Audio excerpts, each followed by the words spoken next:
Yang kedua, barang yang pernah kamu ambil kembalikan. Kenapa? Disuruh pikul nanti di padang mahsyar. Saya biasa kalau dengar-dengar berita orang korupsi 2 miliar, 3 miliar. Saya bilang setengah mati nanti dia pikul ini 3 miliar Pak. Dia bilang mahasiswa saya 3 miliar Ustadz. Kalau uang dolar Singapura yang 1000-an itu cuma dikantongi Ustadz. Saya bilang jangan kau bayangkan uang dolar Singapura. Kalau uang koin, uang koin 4 miliar kau pikul itu Pak. Kita hormati yang mengundang kita Bapak Kepala Kantor Imigrasi kelas 1 khusus Kota Surabaya Pak Agus. Dan yang saya hormati pula seluruh nama-nama dan jabatan yang disebut Pak Agus tadi, yang insya Allah dimuliakan dirahmati Allah Subhanahu wa Ta'ala. Karena kalau saya sebut lagi satu-satu saya bingung karena saya tidak punya catatannya.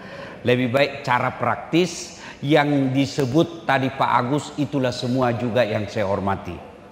Bapak saudara-saudara sekalian, awal adik-adik yang dibelawakan cewek mau ndak saya kasih iPhone 15? Mau? 1 tera pulsa unlimited. Mau? Oke, mau.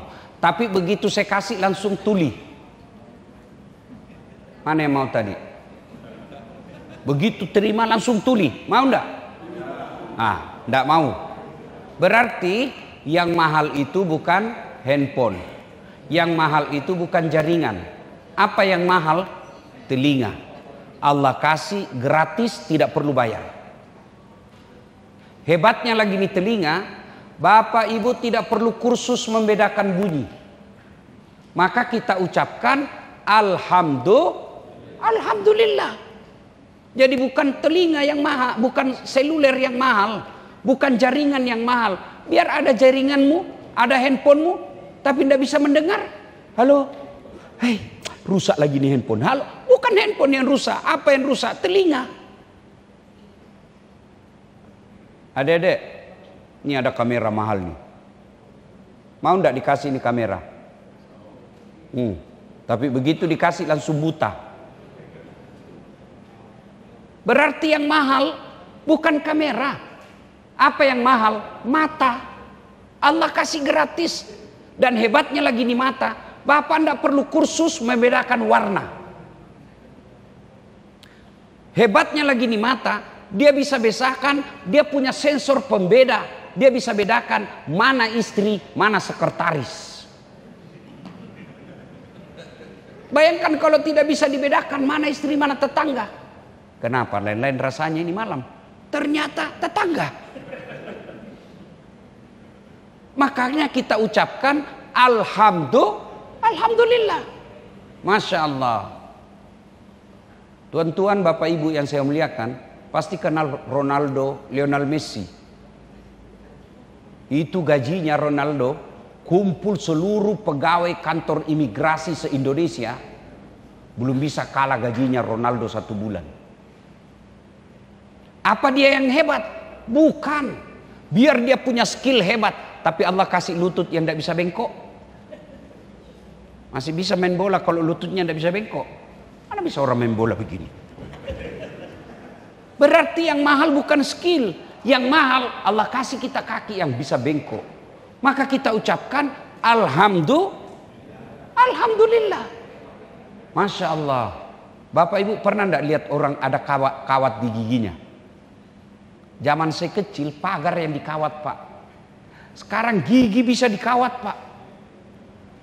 Mahal itu. Saya tanya mahasiswa saya berapa harganya? 40 juta. Saya bilang kok kira itu behelmu yang mahal? Biar kau mau pasang besi harga 1 juta, harga 50 juta, harga 100 juta. Kalau tidak ada gigimu, apa kau mau kawat? Maka kita ucapkan Alhamdulillahirrabbilalamin. Tolong jawab Pak, tolong jawab. Kali ini saja jawab. Kenapa Bapak bisa hadir di tempat ini? Ayo, kenapa Bapak bisa hadir di tempat ini? Karena Bapak pegawai. Coba kalau Bapak kepala rumah tangga, pembantu rumah tangga, tidak mungkin sampean duduk di sini. Hebatnya lagi, bertingkat-tingkat itu. Ada yang di depan, ada yang di belakang. Tentu yang di belakang tidak mungkin lebih tinggi pangkatmu daripada yang di depan. Itu semua nikmat dari Allah. Bukan karena kamu sekolah, tapi pemberian dari Allah. Maka kita ucapkan Alhamdulillahi Rabbil Alamin. Ada lagi nikmat yang satu tidak bisa, dan kadang kita lupa. Apa itu? Nikmat persaudaraan, nikmat kerukunan. Mana bisa lagi kita dengar pengajian seperti ini kalau kita sudah tidak aman. Dan salah satu sebab tidak aman kalau kita sudah tidak bersatu. Inilah makna halal bihalal. Ukhuwah, persaudaraan. Nah, beberapa hari yang lalu saya suruh anggota saya telepon Pak Agus. Kita mau ke Surabaya, ceramah di Mall Pakuwon. Bisalah saya hadir di sini. Kalau sedulur-sedulur mengundang saya, biar ada duit belum tentu ada jadwal. Biar Bapak bisa belikan saya tiket, belum tentu saya punya jadwal. Ini saya yang minta supaya dibikinkan acara. Untuk apa? Menghormati Pak Agus, kawan saya dari Sulawesi. Itulah hebatnya ukhuwah. Di sini ada kepala angkatan laut. Biar beliau mau, belum tentu saya ada waktu. Itulah sehingga ada namanya persaudaraan. Penting. Siapa yang banyak temannya, dialah yang hebat. Yang kalau dalam dunia kebirokrasi, kepolisian kah itu, tentara kah itu, ada namanya gerbong. Kalau kamu banyak gerbongmu, gampang naik pangkat. Itu namanya ukhuwah, persaudaraan. Maka kata Nabi, siapa yang mau dipanjangkan umurnya, dimurahkan rezekinya, dan tertolak dari bencana, maka hendaklah dia bersilaturahim. Contoh, aplikasi hadis ini. Satu, saya ini Pak tidak banyak duit saya, tapi banyak teman saya. Teman saya yang banyak duitnya. Saya di Makassar hampir tidak laku duit saya. Kemana-mana pasti gratis. Saya ke pasar, baru turun dari mobil, saudara yang teriak, "Assalamualaikum Ustadz." Dalam hatiku aman dan terkendali. Ada yang isi ikan, isi sayur. Berapa Haji? Nggak usah Pak Ustadz. Nggak enak masih pagi-pagi Haji. Nggak usah Pak Ustadz. Dalam hatiku memang itu yang kutunggu. Masya Allah. Dua, dimudahkan urusan. Maka ini makna halal bihalal, persaudaraan. Nah, apa yang memutus persaudaraan? Yang biasa merusak persaudaraan kita. Misalnya di kantor imigrasi ini. Apa yang memutus persaudaraan kita? Satu, perebutan kekuasaan. Mau jadi kepala kantor, mau jadi gubernur, mau jadi bupati, mau jadi presiden. Oh, bertengkar kita Pak.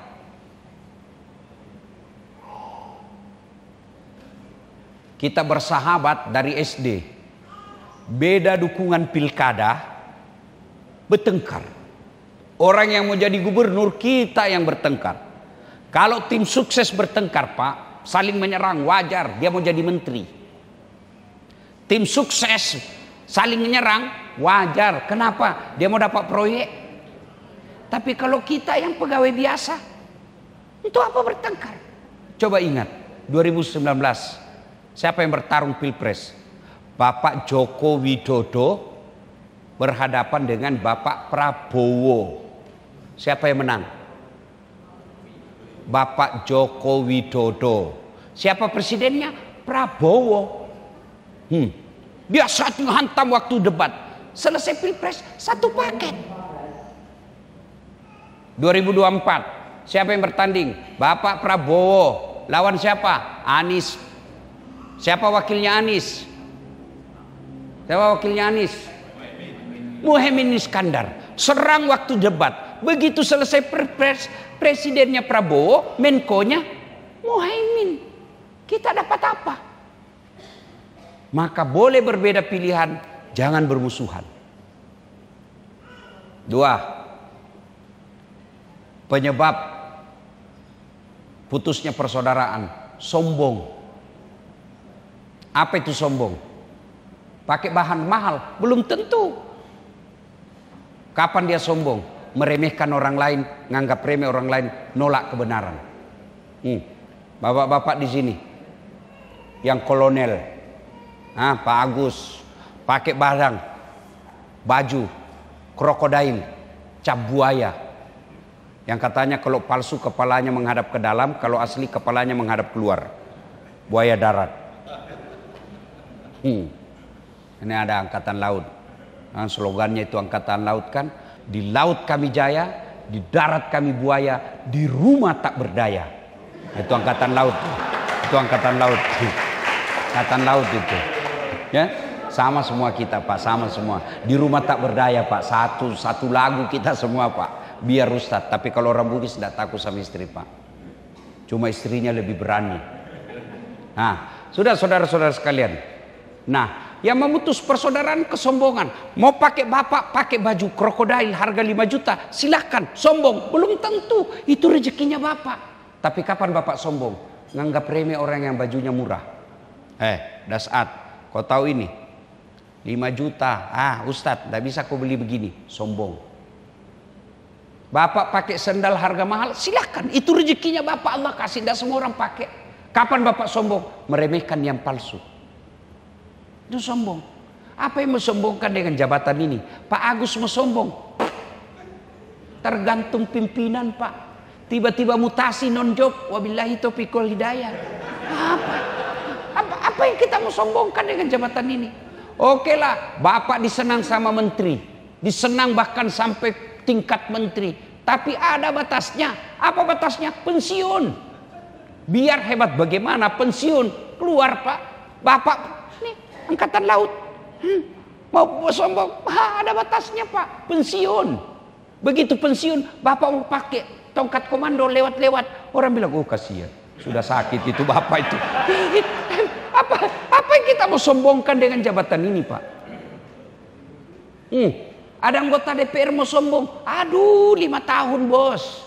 Kalau terpilih lagi, alhamdulillah. Tidak terpilih, rakyat biasa. Bupati mau sombong, apa kau mau sombong? Kau jadi bupati karena kau dipilih. Heran saya ini kepala daerah. Waktu mau dipilih datang, sedulur, kalau bukan sampean matilah saya ini Pak, tolong pilih saya. Begitu terpilih, sombong. Kamu apa? Kau jadi bupati karena kau dipilih. 10 tahun, mau 3 periode, enggak mungkin.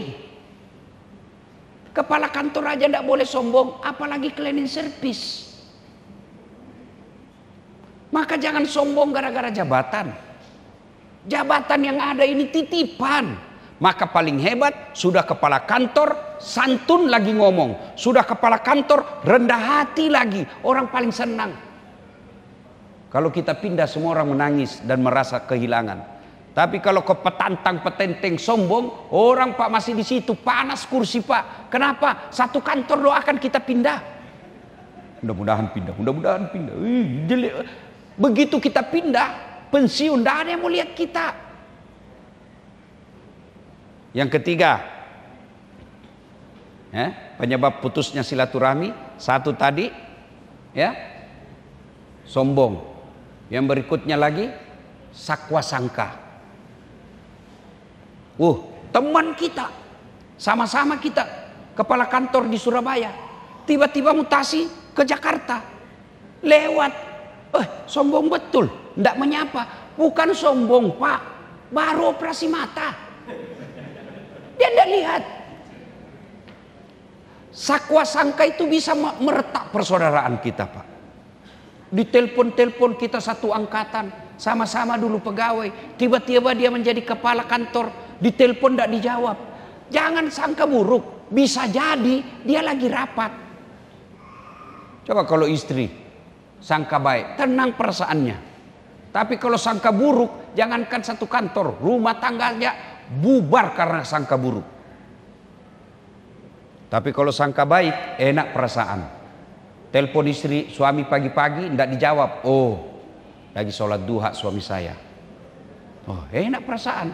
Telepon lagi siang, tidak dijawab. Oh, berarti suami saya lagi sholat duhur berjamaah. Sore telepon tidak dijawab-jawab. Oh, berarti HP-nya ketinggalan. Begitu masuk WhatsApp, saya lihat suamimu bonceng cewek, cantik betul. Oh, berarti suami saya lagi nge-grab. Enak perasaan, sangka baik. Sebaliknya, orang sangka buruk tidak bisa bahagia hidupnya, Pak. Kita sudah punya kapasitas, sudah lakukan lobby, pangkat golongan sudah memenuhi. Kok teman kita yang baru masuk dia yang dipromosi? Kok kita tidak? Sangka baik. Allah tahu, oh kamu orang baik, tidak cocok kau di jabatan itu. Tahun depan ada masalah di kantormu, kau bisa masuk penjara. Sangka baik. Saya itu mengalami banyak kehidupan, nanti bertahun-tahun baru saya sadar. Oh, ini maksudnya rupanya. Oh, ini rupanya. 2014 Pak, saya ikut Pilwali Makassar. 10 pasang calon Pak. Kalah tidak, cuma yang menang lebih banyak suaranya. Ini namanya sangka baik. Oh, saya baru tahu. Ustaz, tidak usah kau jadi pejabat. Dasat, tidak usah kau jadi pejabat. Setengah mati kau hormat. Datang Kapolres Tabes kau hormat, siap komandan. Datang Kapolda, siap Pak Jenderal. Datang Pak Menteri, siap Pak Menteri. Kau jadi ustaz. Saya jadi ustadz, bukan saya yang hormat. Mereka yang hormat sekarang sama saya. Itu yang disebut sangka baik, bersangka baik. Daftar tentara saya tidak lulus, gara-gara ceper. Tidak cukup tinggi saya. Ya Allah, kenapa kau takdirkan saya tidak ceper? Kau tidak rugi jadi Tuhan kalau saya jadi tentara. Kawan saya lulus Pak, sekarang kompol di Sulawesi Barat, reserse pakai baret merah. Saya lulus jadi ustadz pakai baret putih. Alhamdulillah dengan baret putih yang saya pakai, mulai baret merah sampai baret hitam, saya caramai kau semua.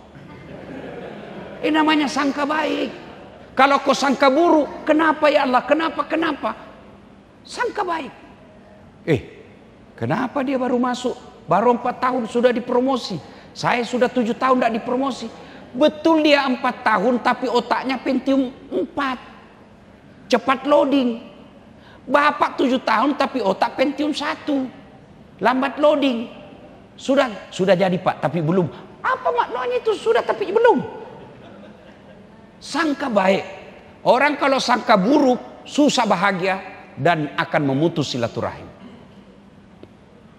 Ada orang Pak suami istri 6 tahun belum punya anak. Di tahun ke-6 dia datanglah ke dokter kandungan, periksa. Alhamdulillah ibu sudah terlambat 2 bulan. Senang sudah istrinya, dia telepon suaminya. Bang, alhamdulillah saya sudah terlambat 2 bulan. Kata suaminya, tolong dek rahasiakan ya, jangan cerita kemana-mana.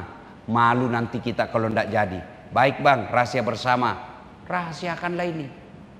Beberapa hari kemudian datang pegawai PLN. Assalamualaikum ibu, kata istrinya. Waalaikumsalam. Siapa ya? PLN ibu.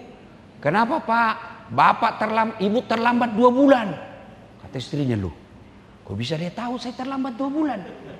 Langsung dia curiga sama suaminya. Isi gendut lagi ini. Sudah rahasia bersama kok dia bisa bocorkan. Datang suaminya cari nafkah. Assalamualaikum sayang. Apa sayang? Kau pembohong. Kenapa lagi saya? Apa saya ke pembohong? Kenapa PLN tahu? Ini kan rahasia bersama. Hanya kita berdua yang tahu. Pasti kamu yang bocorkan. Kata suaminya, demi Allah bukan saya. Kenapa PLN tahu? Marah suaminya. Dia ke PLN. Hei, ada apa kau tahu istri saya terlambat 2 bulan? Ada catatannya Pak. Antu apa kau catat-catat? Hapus itu. Boleh dihapus Pak. Tapi Bapak harus bayar dulu. Kalau saya tidak mau bayar, ya terpaksa punyanya Bapak diputus. Kalau punya aku diputus, istriku pakai apa di rumah? Ya terpaksa pakai lilin. Coba bayangkan, ini sakwa sangka namanya, sangka buruk. Baik sangka. Yang berikutnya, yang bisa memutuskan tali persaudaraan. Apa? Dengki. Itu kedengkian, Pak. Tidak ada orang baik di depannya orang dengki. Bapak masih ingat kisahnya Nabi Yusuf?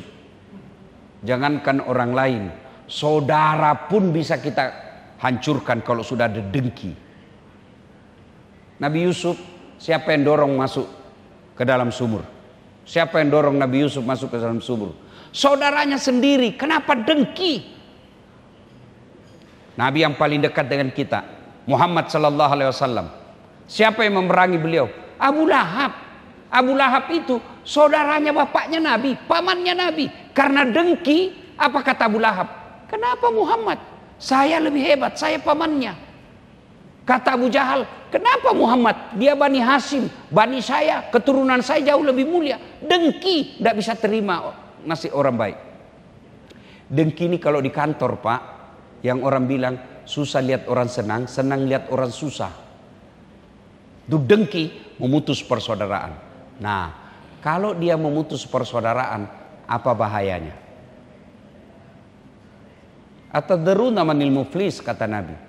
Tahu enggak kamu orang yang bangkrut nanti di akhirat? Bapak kan tahu yang namanya bangkrut.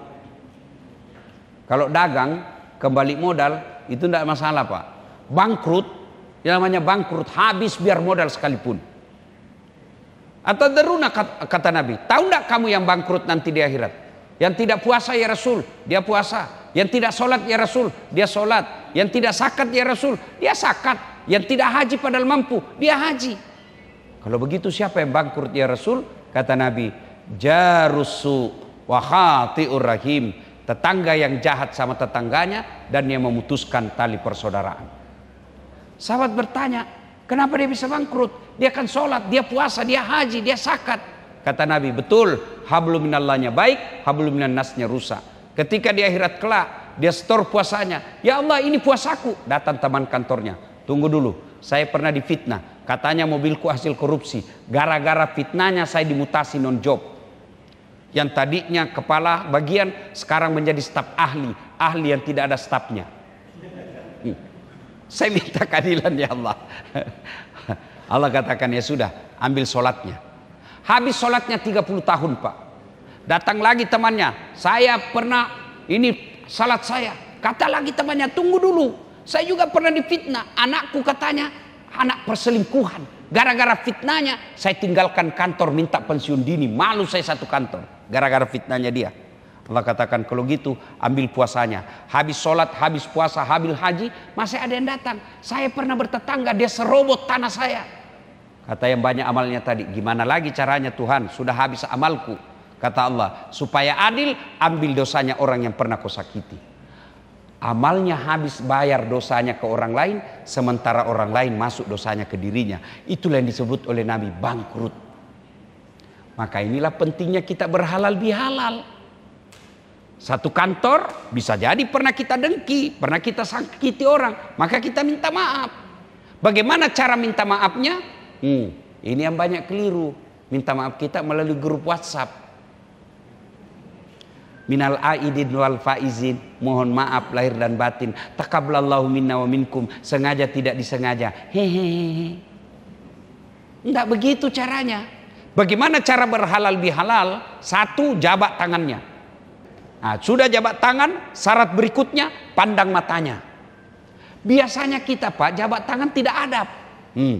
Oh iya, orang jabat tangan itu pandang matanya. Ketiga senyum, itu syariat agama. Jabat tangan, pandang matanya, senyum. Jangan kita jabat tangan sambil menelpon. Oh iya, itu tidak adab itu. Yang keempat, ini yang agak susah. Sebut judulnya dosa. Minta hantar sama kepala kantor Pak Agus. Pak, maafkan saya. Nah, itu syarat pertama. Syarat berikutnya, kenapa dek? Pernah hilang laptop di ruangan? Oh iya, setengah mati saya cari. Minta maaf Pak, saya hilap, saya ngambil. Syarat berikutnya, kembalikan laptop. Selama barang kantor tidak dikembalikan, selama itu maaf tidak dikabulkan Allah. Maka yang pernah ngambil-ngambil barang-barang kantor, besok kembalikan. Sudah ditulis inventaris kantor imigrasi kelas 1 khusus Surabaya. Ada di rumah. Biasanya ini kalau perpindahan kepala kantor, gorden hilang. Padahal gorden tidak bisa lari tuh. Gorden hilang, piring hilang. Itu kalau ada kejadian seperti itu kembalikan, Pak.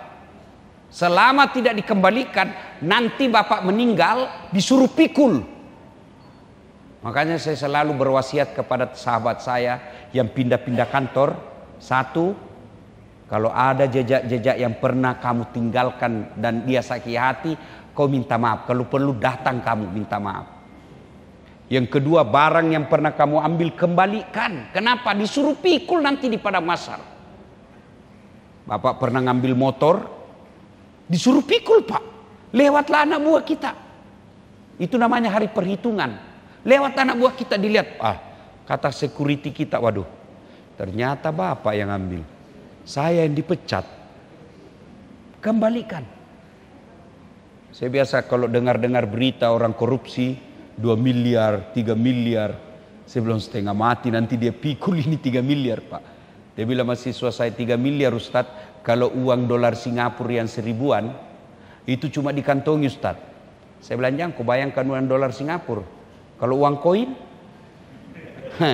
uang koin 4 miliar kau pikul itu, Pak. Ini makna halal bihalal, menghalalkan yang tadinya tidak halal. Syaratnya kalau berkaitan barang-barang kantor kembalikan.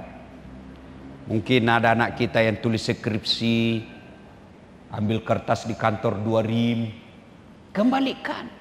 Kantor dia renovasi, bapak ambil atapnya, ambil dindingnya, ambil semennya, ambil tegelnya yang bekas, tidak boleh diambil, kembalikan. Kalau tidak, meninggal dunia, semua barang-barang kantor pasti disuruh pikul. Ini juga bapak kalau masih percaya pasti mati. Kalau tidak percaya lagi pasti mati, Anda usah diamalkan ini. Ini hanya untuk peringatan orang-orang beriman. Yuk apa saudara-saudara?